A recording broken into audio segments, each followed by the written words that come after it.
अल्लाह करे शल्मी ही वसन, अल्लाह करे शल्मी ही वसन, सावा का फतन अदा मुझे मारू मुल्कन, अदा मुझे साकी दे सकन। अल्लाह करे शल्मी ही वसन, अल्लाह करे शल्मी ही वसन, सावा का फतन अदा मुझे मारू मुल्कन, अदा मुझे साकी दे सकन।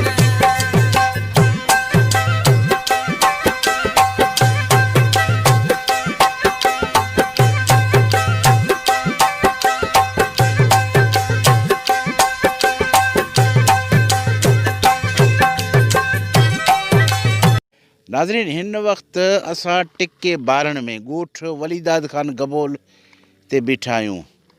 हे मुंहिंजे पोयां बुनियादी सिहत मर्कज़ ॻोठ वलीदाद खान गबोल टिको बारण।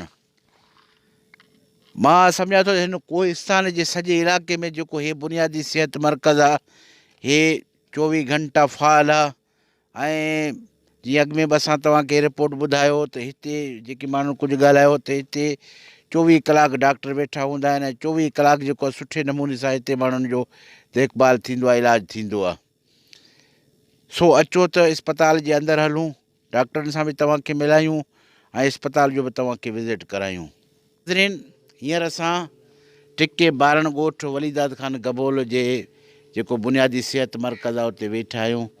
डॉक्टर करीम बख़्श लाखो असां सां गॾु आहे।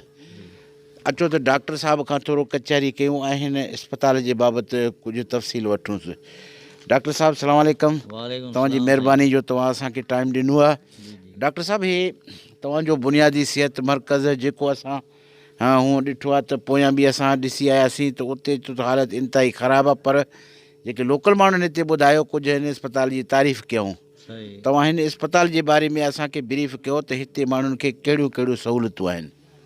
हाणे साईं, अर्ज़ु इहो आहे त पीपीएच आई तरफ़ां असां वटि हर सहूलियत मुयसरु आहे हिते। लेडी डॉक्टर बि असां वटि आहे, उनखां पोइ मेडिसन काफ़ी असां वटि अवेलेबल आहे, ऐं उनखां पोइ छिते कुते जी वैक्सीन जेका आहे उहा बल्क माना स्टॉक में असां वटि 30-40 वायल पिया आहिनि। ऐं एंटी स्नैक वेनम जेका आहे, भला खाइण जूं सुयूं जेके आहिनि उहे बि काफ़ी असां वटि अवेलेबल आहिनि। ऐं असां वटि लोकल टी त आहे, पर बलोचिस्तान सॼो असां वटि टोटल अचे थो हिते, जंहिंमें लोही जा जमाली, दुरे जी ऐं पंहिंजो दीवानो शाह, इहे मरीज़ काफ़ी असां वटि हिते अचनि था ऐं मुस्तफ़ीज़ थियनि था। ऐं अलाह जो शुक्र आहे, सभिनी खे बाक़ाइदे प्रोटेक्शन सां दवा मिले थी, प्रोटेक्ट कयूं था, दवाऊं ॾियूं था, ऐं हर शइ उन्हनि खे माना मुयसरु आहे। ऐं हर शइ इनखे डिलीवरी केस आहिनि उहे बि थियनि था, फ्री ऑफ कास्ट थियनि था, ऐं बाक़ाइदे हर सहूलियत ॾियूं था। जेको असांजो वस आहे ऐं पीपीएच आई तरफ़ां असांखे सहूलियत मिलियल आहे उहा बाक़ाइदे असां प्रोवाइड कयूं था। ऐं कंहिं बि क़िस्म जी तकलीफ़ कान्हे का, ऐं बिल्कुलु असां ख़ुशि आहियूं, मरीज़ बि ख़ुशि आहियूं, मरीज़ बि ख़ुशि आहिनि, ऐं हर शइ असां वटि मुयसरु आहे हिते माना त वलीदाद गबोल में। ऐं नबील साहब जी महिरबानी आहे, जेका बि तकलीफ़ थिए थी उनखे साईं खे फ़ोन कयूं था, फटाफट क्विक एक्शन आहे, क्वालिटी आहे नबील साहब बि, त जेका चऊं था फटाफट उहा असांखे मुहैया करे ॾिए थो। ऐं साईं जन जी महिरबानी आहे, ऐं असां बिल्कुलु ख़ुशि आहियूं हिते बिल्कुलु। पर सही हिते जेको आहे सो अगरि कंहिं माण्हू जो को लेबोरेटरी टेस्ट करिणो हुजे, को अल्ट्रासाउंड या एक्सरे वग़ैरह जी सहूलियत आहे? हाणे अल्ट्रासाउंड कोन्हे असां वटि फ़िलहालु, पहिरीं हो पर उहे डॉक्टराणियूं छॾे वियूं। हाणे अल्ट्रासाउंड जे लाइ डॉक्टराणी खे वरी इहो कयो अथनि त ट्रेनिंग ॾियनि था फ़िलहालु 3 महीननि जी या 2 महीननि जी, त पोइ इहो थींदो जो अल्ट्रासाउंड बि थी वेंदो। बाक़ी टेस्टूं जेके बि hepatitis B, C, malaria, typhoid वग़ैरह सभु हिते थियनि थियूं बाक़ाइदे माना त पीपीएच आई तरफ़ां। बाक़ी जेको आहे सो ॿी एक्सरे कोन्हे असां वटि, एक्सरे मशीन खपे, एक्सरे जे लाइ टेक्नीशियन खपे, उहे कोन्हनि। उन लाइ वरी छा आहे त रहाइश बि कोन्हे हिते, रहनि त किथे रहनि, खाइनि पीअनि किथे, इहे मसइला आहिनि। इहे मसइला हल थी विया त पोइ काफ़ी बहितरी हिते अची वेंदी, ऐं पोइ इलाही सहूलियत आवाम खे थी वेंदी। सो इन लाइ जेकॾहिं कोशिशि नबील साहब कंदो ऐं पीपीएच आई गॾिजी पाण में सहकार कंदा त हर सहूलियत थी सघे थी, को मसइलो ई कोन्हे को। पर लेडीज़ जे लाइ हिते साईं छा इंतज़ाम आहे जेकॾहिं मां लेडीज़ वग़ैरह को ॿार जो कंहिंखे तकलीफ़ हुजे, मतिलबु त को डिलीवरी जो मसइलो हुजे, पोइ उन लाइ उन्हनि खे को तकलीफ़ कोन्हे एरिया में? न, हिते जेके NVD नॉर्मल विजाइनल डिलीवरी आहे सा त नॉर्मल थी सघे थी। बाक़ी जेकॾहिं ॿारु पासीरो आहे, टेढ़ो आहे, त पोइ उनजी त सहूलियत न थी सघंदी, छो त हुनजो सीधो सीज़र ऑपरेशन थींदो। सीज़र थींदो कराची या हैदराबाद में, उहो असां रेफर कंदा आहियूं। पेशेंट एम्बुलेंस आहे नबील साहब जी बीठल, उन में मोकिलींदा आहियूं कराची, ऐं उते जेको सो थी थो वञे नॉर्मल। बाक़ी नॉर्मल विजाइनल डिलीवरीअ ते असां वटि हर महीने में 10 खां 15 केस थियनि था हर महीने में, ऐं बाक़ाइदा रिपोर्ट असां हर महीने मोकिलियूं था, ऐं नॉर्मल थी थियूं वञनि, को without any hesitation, without any difficulty, ऐं सभु सहूलियत आहे असां वटि हिते। ऐं टेस्टूं बि सभु थियनि थियूं, 8-10 टेस्टूं आहिनि जेके NVD जेके हामला औरत जे लाइ ज़रूरी आहिनि, से सभु असां वटि हिते मुहैया आहिनि, थियनि थियूं हर महीने में, हर मरीज़ जूं। इमरजेंसी जे सूरत में तव्हां वटि एम्बुलेंस आहे जंहिंखे तव्हां कराची या हैदराबाद मोकिले सघो था? हा बिल्कुलु आहे, एम्बुलेंस स्टैंड बाय। ड्राइवर असां वटि जो ड्राइवर जो नंबर आहे असां वटि। उन वक़्तु असां ॾिसंदा आहियूं त असांजे वस खां ॻरी ॻाल्हि आहे त पोइ उनखे जेको आहे सो कॉल कंदा आहियूं, पोइ रेफर करे मोकिले छॾींदा आहियूं कराची या हैदराबाद, जेॾां वञणु चाहे उहा सहूलियत आहे असां वटि हिते बिल्कुलु। पर तव्हांजो हे सर्विस 24 कलाक या ख़ासि कंहिं टाइमिंग जे हिसाब सां हिते? हाणे छा आहे त ही BHU बेसिक हेल्थ यूनिट, माना 8 खां 2 बजे ऊन्हारे में, सियारे में 9 खां 3 बजे ताईं असां आहियूं हिते। बाक़ी 2-3 सर्विस जेके आहिनि से 24 कलाक माना त सर्विस आहे असां वटि। हिकिड़ो त डॉग बाइट जेके आहिनि, कुते जा खाधल कंहिं वक़्तु बि अचनि असां सर्विस ॾींदा आहियूं। ऐं नांग जो खाधल केस अचे 24 कलाक में कॾहिं बि अचे, असां बिल्कुलु हुनखे फस्ट एड ट्रीटमेंट फुल ॾींदा आहियूं। ऐं उनखां पोइ RTA case, road traffic accident, by the way हलंदे हलंदे एक्सीडेंट थी वियो, खणी आया, फस्ट एड ॾिनोसूं, बाक़ाइदे फ्रैक्चर न आहे त पोइ टोटल ट्रीटमेंट हिते ॾियूं था। बाक़ी फ्रैक्चर जो मसइलो आहे, एक्सरे असां वटि आहे कोन। बाक़ी ॿियो हुनखे फस्ट एड ॾेई हुनखे रेफर करे छॾींदा आहियूं कराची या हैदराबाद। उहो मरीज़ ते डिपेंड थो करे केॾांहुं वञणु थो चाहे। बाक़ी इहा सहूलियतूं आहिनि बाक़ाइदे। अहिड़े जंग में जिते रिज़ल्ट हुजे, का सहूलियत न हुजे, ऐं BHU में इहा सहूलियतूं 3 आहिनि, इहे बाक़ाइदा मुहैया आहिनि ऐं ॾींदा आहियूं बाक़ाइदे। डिलीवरी त 24 कलाक असां वटि, जेॾी महिल वजे, राति जो 1 बजे अचे, 2 बजे अचे, 3 बजे अचे, उहा डिलीवरी असां वटि नॉर्मल हूंदी त हिते कराए छॾींदा आहियूं। बाक़ी कॉम्प्लिकेशन आहिनि, मसइला आहिनि, ॿारु पासीरो आहे, ऐं उहो त असां वटि सहूलियत कान्हे का, ऐं उहा वरी असां रेफर करे छॾींदा आहियूं हैदराबाद या कराची। मरीज़ ते माना त ख़वाहिश जे हिसाब सां भला हू वञणु थो चाहे हैदराबाद, हुनजा मिट माइट हैदराबाद में आहिनि त हैदराबाद, या कराची में आहिनि त कराची में सहूलियत आहे, उते हलिया था वञनि। 2-2.5 कलाक जो सफ़र आहे, देरी कोन थी थिए, एम्बुलेंस तयारु आहे, स्टैंड बाय आहे, बसि रुॻो हुनखे रेफर लेटर ठाहींदा आहियूं, हलिया वेंदा आहिनि उते। इहे सहूलियतूं आहिनि असां वटि। ज़बरदस्त ॻाल्हि आहे साईं, बाराड़ी जहिड़े झर जंग इलाइक़े में एॾी वॾी सहूलियतूं, मां सम्झां थो त हिन कोहिस्तान जो जेको असां विज़िट कयो उन में असांखे सभ खां बहितरीनु जेको बेसिक जेको बेसिक हेल्थ यूनिट जेको मिलियो आहे, उहो हिन टिके ॿारनि जो ॻोठु वरीदाद गबोल जो असांखे मिलियो आहे। जेको जीअं साईं वारनि ॿुधायो आहे त दोरे जी लोई दीवान शाह खां बलूचिस्तान जा जेके इलाइक़ा आहिनि, उतां खां माण्हू हिते इलाज लाइ ईंदा आहिनि साईं। इहा हिकिड़ी साईं वॾी ॻाल्हि आहे। अच्छा साईं, ॿियो भला तव्हां इस्पताल में तव्हां कहिड़े शयुनि जो मुतालबो कंदा हुकूमत खां या बस वारनि खां त भई तव्हांखे वधीक उहे सहूलियतूं ॾियनि जेके इलाइक़े जी ज़रूरत आहिनि? हाणे सहूलियत ॿियूं त सभु ठीकु आहिनि, बाक़ी असांखे इहो आहे त टू बी वेरी फ्रैंक त हाणे एम्बुलेंस जेकॾहिं PPH तरफ़ां आहे उहा 10 रुपया पर किलोमीटर वठे थी, 10 रुपया पर किलोमीटर। ऐं नबील साहब जी ॾिनल जेका आहे उहा थोरी कास्टली थी पए मरीज़नि खे, उहे 10,000 वठे थी, असां 3,000 वठंदासीं, इहो फ़र्क़ु आहे। अच्छा, हा, इन ते थोरो सोचणु खपे त जेकॾहिं इहा एम्बुलेंस कन्वर्ट करे तव्हां PPH जे हवाले करे छॾियो, ऐं PPH जे हवाले ड्राइवर थी वेंदो, ड्राइवर खे पघार मिलंदी, ऐं PPH 10 रुपया किलोमीटर जे हिसाब सां PPH माना जेके खुटंदा पैसा PPH पाणे प्रोवाइड कंदी, ॾींदी हुआ। इहो माना इशू आहे बाक़ाइदे, ऐं कन्विंस त आहे कोन असां वटि। बाक़ाइदे बसुनि जो हाल आहे इहो जो 24 कलाक बसूं आहिनि ई कोन, ऐं असां वञूं था सभु धिका खाई थबा खाई मसइलो आहे असांखे। स्टाफ त मेन शइ में स्टाफ आहे न हिते, जेको रहे थो उनखे कन्विंस आहे कोन। पंहिंजा धिका खाई वञणु करणु मोटर साइकिल ते फीमेल मेल ॾाढी ॾुखियाई आहे। माना कन्विंस जो मसइलो आहे, इहो हल करे ॾियो त वॾी महिरबानी थींदी। ऐं थोरो पीपे छाए खे बि तव्हां सपोर्ट कयो, ऐं नबील साहिबु जेकॾहिं इंट्रस्ट वठंदो त अचण वञण जी सहूलियत जो मसइलो हल थी वेंदो, त पोइ रहणु सवलो थी वेंदो असां लाइ। बाक़ी फ़िलहालु ॾाढी तकलीफ़ आहे असांखे अचण ऐं वञण जी। वञूं था त बि 8-10-12 हज़ार असांजो ख़र्चु थी थो वञे, अचूं था त बि 8-10-12 हज़ार ख़र्चु थिए थो वन साइडेड। सो इहो जेकॾहिं हल थी वञे त पोइ को मसइलो ई कोन्हे, असां ॾाढी तकलीफ़ में आहियूं। इहो मसइलो हल करायो असांजो त वॾी महिरबानी थींदी तव्हांजी। नाज़रीन, तव्हां साईं डॉक्टर साहिब जूं ॻाल्हियूं ॿुधियूं, ऐं मां सम्झां थो हिन सॼे कोहिस्तान जे इलाइक़े में जेको हीउ अस्पताल आहे हिकिड़ो पंहिंजो मट पाण आहे, ऐं जेकी हिन कोहिस्तान जे लाइ जेको मुमकिन आहे मां सम्झां थो थी सघे थो। डॉक्टर जीअं सां ॿुधायो आहे त पंहिंजे वसाइरो घणी कोशिशि कनि था त इहे सभु सहूलियतूं माण्हुनि खे मिलनि ऐं मिलनि था। ऐं सम्झो त 24 कलाक एमरजेंसी जे सूरत में हिते इलाजु आहे।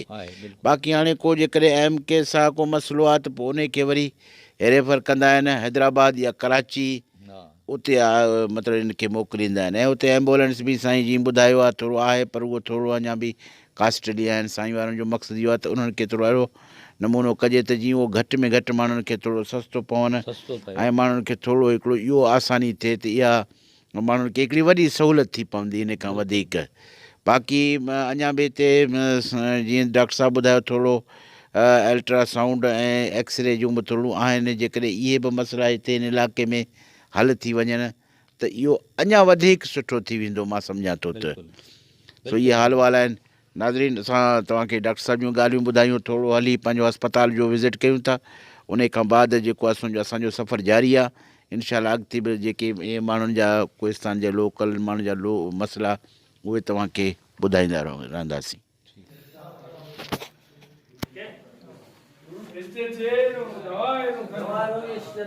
नाज़रीन, इहे टिको बारण जो इलाइक़ो आहे, ॻोठ वलीदाद ख़ान गबोल जो जेको बेसिक हेल्थ सेंटर आहे, उते असां हींअर बीठा आहियूं। बल्कि असां अस्पताल जो तव्हांखे विज़िट था करायूं।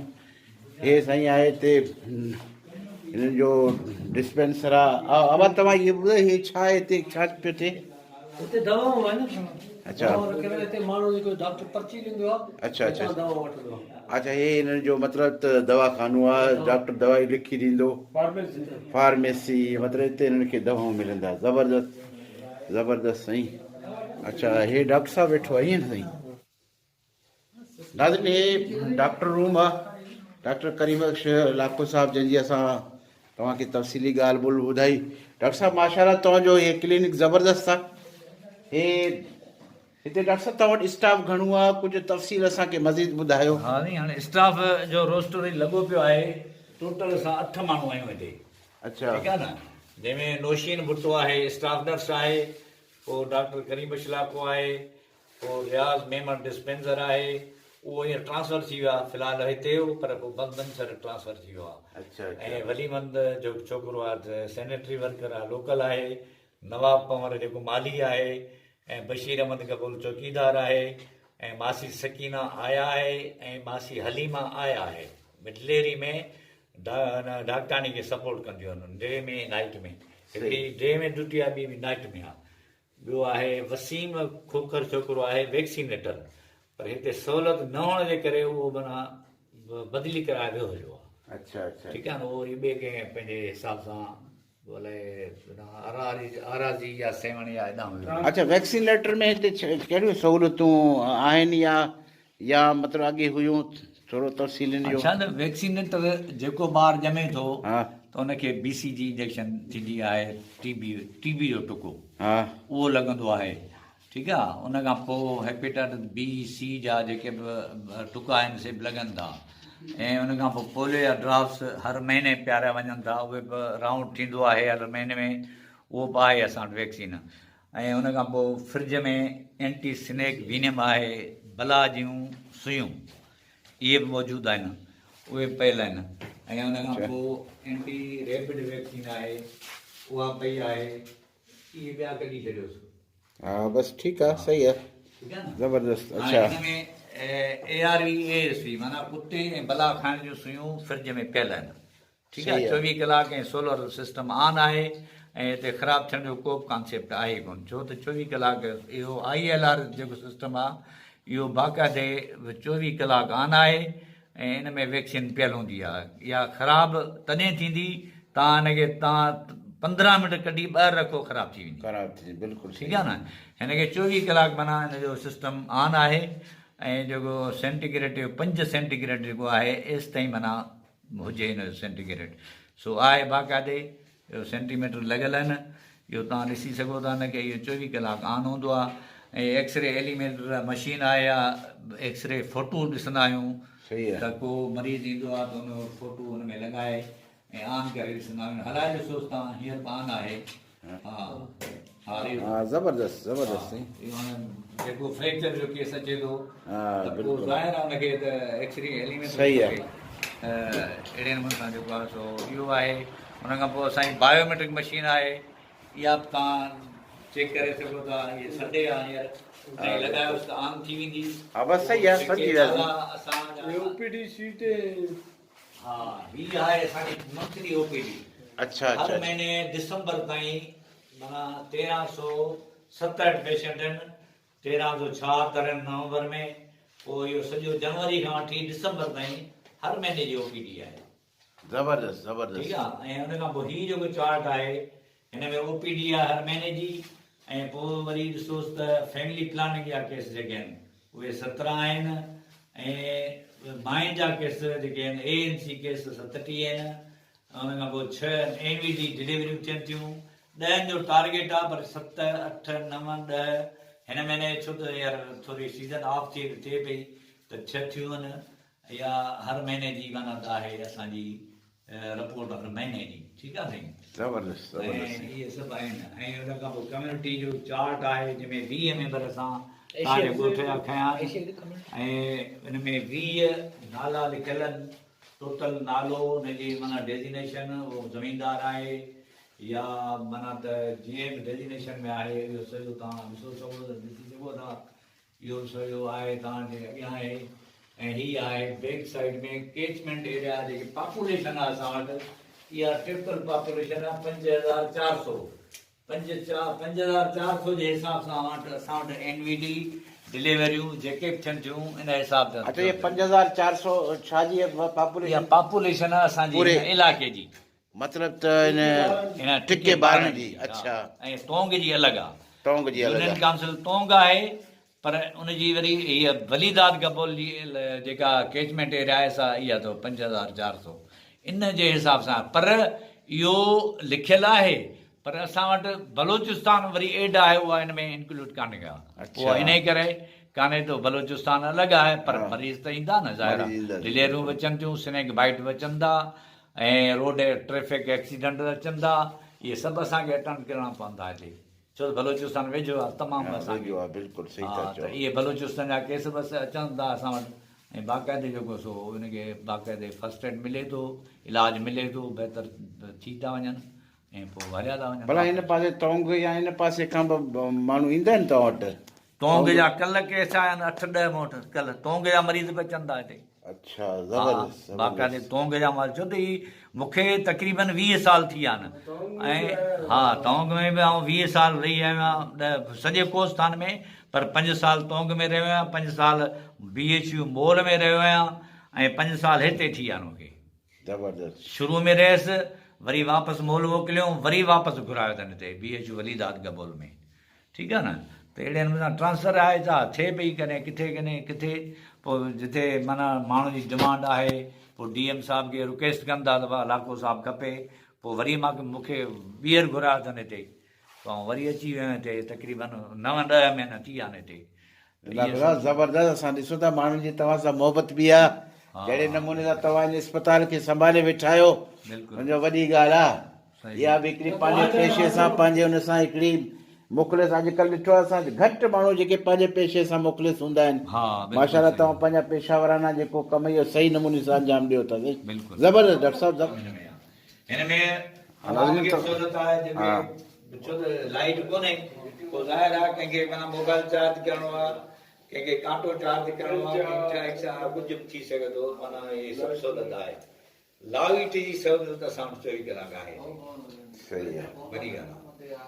सही आहे। बैटरी जो सिस्टम आहे हिते तव्हां ॾिसो था 18 बैटरी लॻल आहिनि जेको सोलर सिस्टम ते चार्ज थिए थो ऐं हिन जो कन्वर्टर आहे हिन सॼे मतिलबु त डिस्पेंसर खे जेको आहे इहो सॼी सॼी हॉस्पिटल खे जेको कवर करे थो ऐं 24 कलाक माशाल्लाह कमु करे थो। ज़बरदस्त इहो हिननि जो हिते जो सिस्टम आहे।